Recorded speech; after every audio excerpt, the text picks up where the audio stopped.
also my presentation, and we are going to listen the presentation by Shada Sufi. We change also the degree course. We are a new degree course, which is geoengineering, so it's different from the other. We had so far the environmental engineers, and this is also within the same master class, but has a more focus on geo-hydrological hazard or natural hazard. Okay, thank you, Shada. You can go.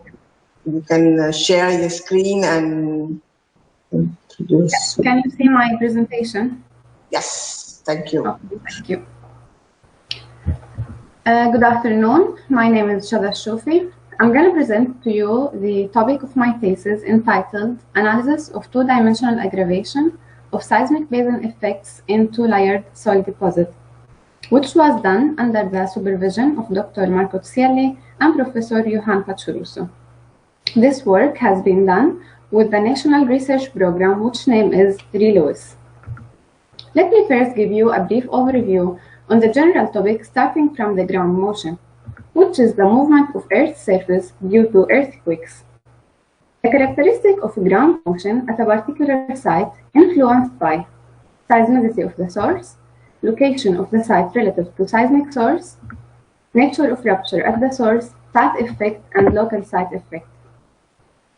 Site effects or site condition has the most relevant role in characterizing site-specific seismic motion. For that reason, local site effects were studied in my thesis. For a given earthquake, each site displays a unique response. So some sites can amplify ground motion without soil failure, other sites can amplify ground motion bringing soil to failure, and other sites can attenuate ground motion. So these site effects are basically related to the physical phenomena which occur during the propagation of seismic waves. Site effects can determine the local site response. Also, site effects have a very important role in earthquake resistance design. Due to site effects, the strength and intensity of the ground motion do not uniformly decrease with epicentral distance. And here I'm giving you a case history example from Mexico City earthquake, 1985, where we can see two recording stations located close to each other if compared to their epicentral distance. But they exhibited quite different records and different responses. Site effects can be classified into stratigraphic effects, basin effects, and topographic effects. Stratigraphic effects are the effects of the lithostratigraphic properties of the site on the incident seismic waves propagating upwards from the bedrock, while topographic effects encountered basically at the crests or at the top of the slopes. Basin effects are the main topic of my thesis, and I'm going to talk about it in details in a few minutes. In order to investigate site effects, different approaches are available, including analytical methods, experimental methods, and numerical methods. Numerical methods are more complex, but they allow a thorough estimation of site effects. These methods can be grouped into one-dimensional, two-dimensional, and three-dimensional according to the dimensionality of the problem they are accounting for. Here, I think it's appropriate to talk about the dimensionality and the concept of one-dimensional approach and two-dimensional approach. The one-dimensional approach accounts for seismic waves vertically traveling up and down from the bedrock to the ground surface in horizontally layered sediments, while two-dimensional approach considers the irregularity of subsurface geometry or surface topography. Wave propagation in this way occurs in many different directions.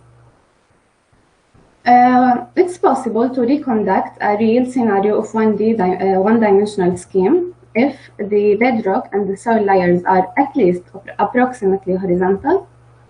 Horizontal extension of soil deposit is large with respect to the vertical extension, and the analysis is conducted for spatial locations distant from significant superficial or deep morphologies. We can see that the one-dimensional approach do not account for the effects which occur due to the two-dimensional approaches. As I mentioned earlier, basin effects are the main topic of my thesis.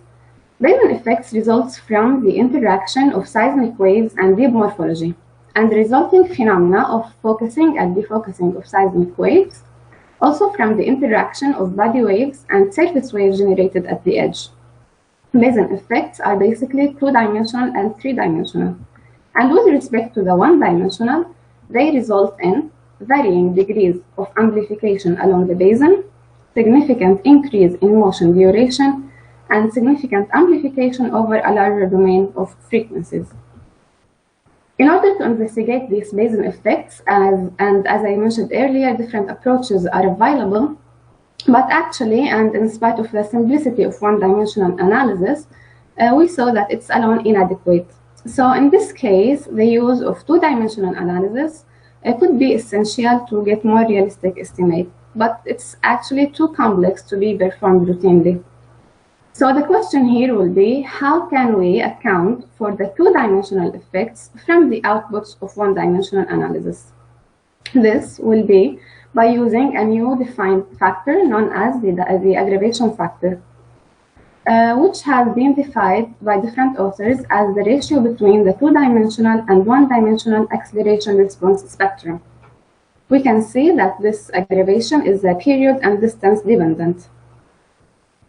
Well, that's all I wanted to say as introduction, and now I'm going to go through the work of my thesis, starting from the purpose of the study, which was basically to investigate quantitatively and qualitatively the two-dimensional aggravation effects for a number of basin models with different geometrical and mechanical properties. The adopted approaches can be summarized as the following. A number of models were defined and classified. Number of dimensionless parameters were defined. One-dimensional and two-dimensional numerical modeling were performed. Aggravation factors at the surface of the basin were calculated, and maximum aggravation factors were considered. Qualitative and quantitative investigation on the relationships between the dimensionless parameter and the maximum aggravation factors were also done.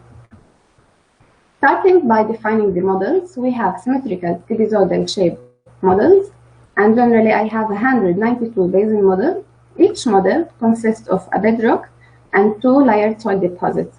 These soil layers and the bedrock were assumed to be homogeneous and having linear viscoelastic behavior.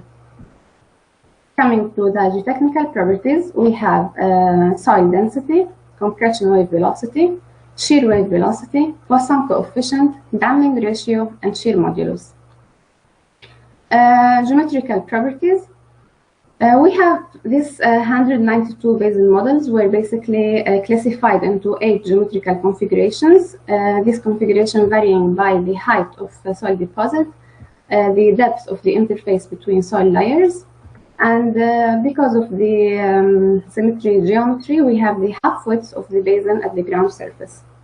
Finally, I'm going to mention that these red points at the surface of the basin, which are equally spaced, represents different locations where the results were obtained.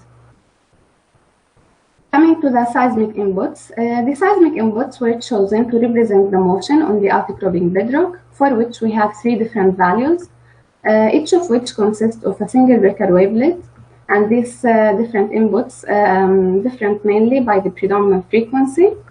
The peak amplitudes for these inputs were chosen to be constant around 0.8. In order to increase the generality of the analysis and to model more appropriately the aggravation factor, different dimensionless parameters were defined by parameterize the geometric and geotechnical and seismic properties of the models. These dimensionless parameters were a normalized distance, where x represents the distance from the center of the basin to the point of interest along the surface of the basin. So this normalized distance ranges from 0 at the center to 1 near the edge.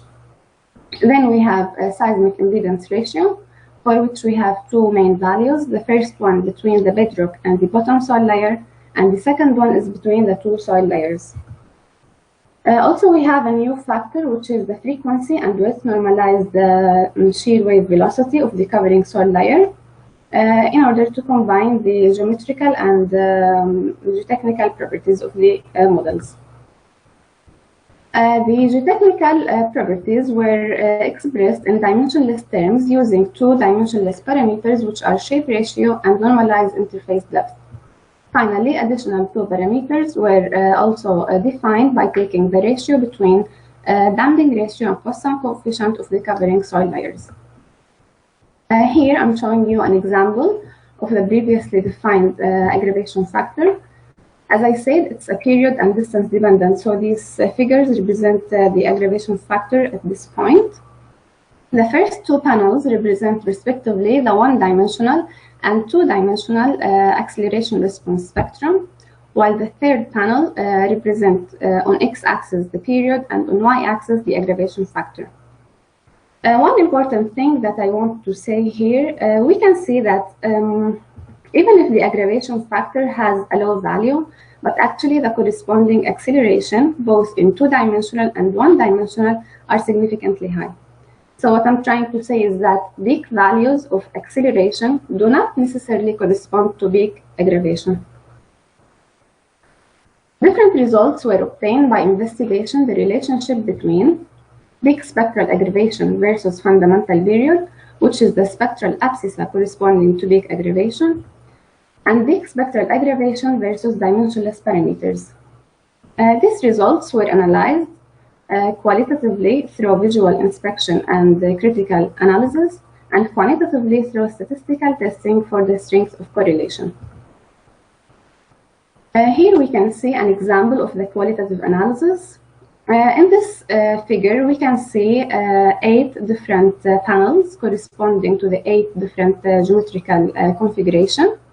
Each panel represents on x-axis the fundamental period and on y-axis the peak spectral aggravation.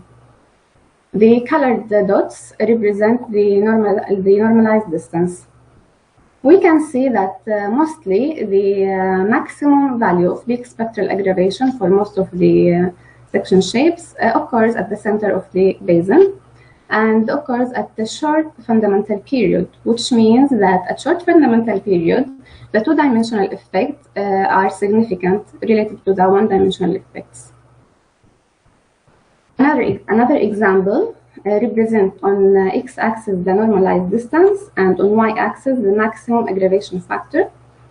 In this case, the colored dots represent one of the dimensionless parameter, which is the impedance contrast between the covering soil layers, which has 4 different values.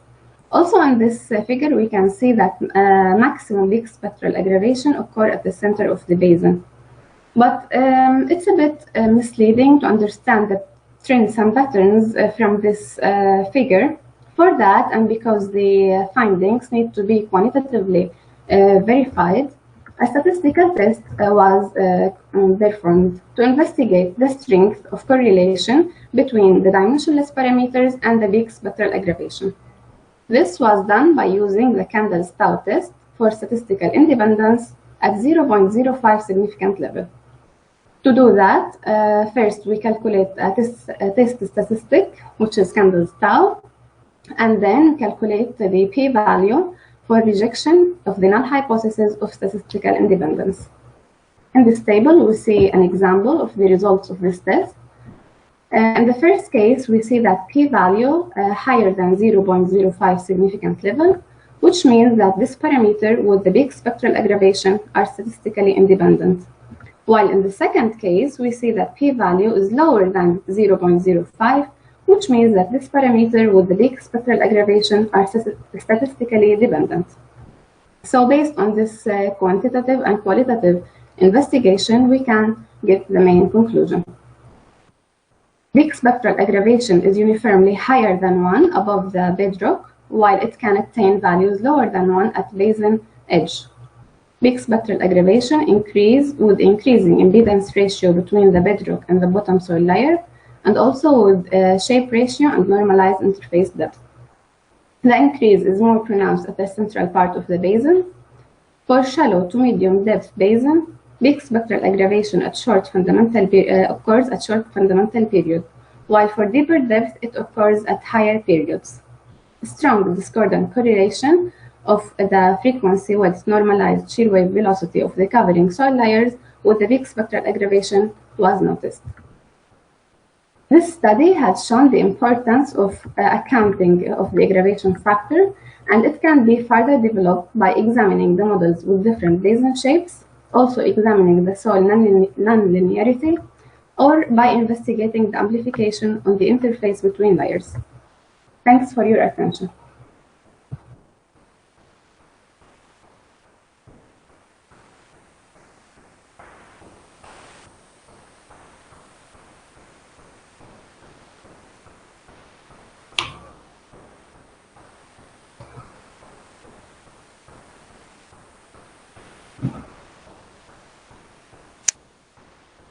Sorry, I was I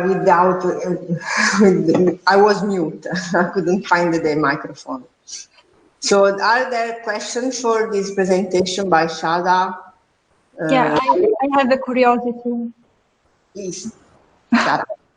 From a non-expert in the field. First of all, thank you for your presentation. My curiosity or question is, you concluded that there is major amplification in the middle of the basin. So my question is, do you think that would be possible to make some seismic hazard classification for cities which are developed in basin according to the, let's say, their position inside this basin? Sorry if I'm not correct in the form. I mean, do you mean it's possible to classify the seismic hazard based on the position within the basin, or do you think it's still necessary to make some local amplification measures? Thank you. Okay. Well, basically, this kind of studies are done in order to include in the seismic building codes the effect of two-dimensional, because now seismic building codes account for the one-dimensional effects, and they maybe neglect the two-dimensional. And so this kind of study has different application. One of them is the seismic hazard assessment, and and the earthquake mitigation policies. And yes, with considering this kind of study in our buildings will be very important and necessary. Thank you. Okay, thank you for your reply.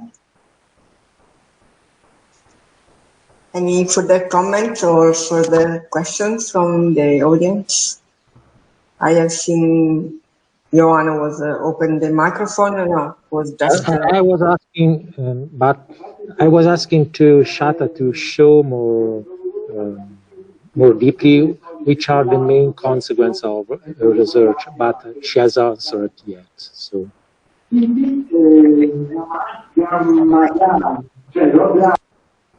Thank you very much. So I think that we can thank you, Shada, also for having take the time. You were perfect, and the presentation was nice. Thank you very much. Thank you. So we leave you here. Noi ci assentiamo, andiamo nell'altra riunione e chiudiamo questa parte della sessione. E dico una cosa che servirà più dopo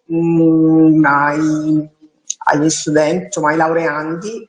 I will tell in both languages. Faremo la proclamazione, che è la proclamazione del voto, e dopo io invierò una mail a tutti i laureandi.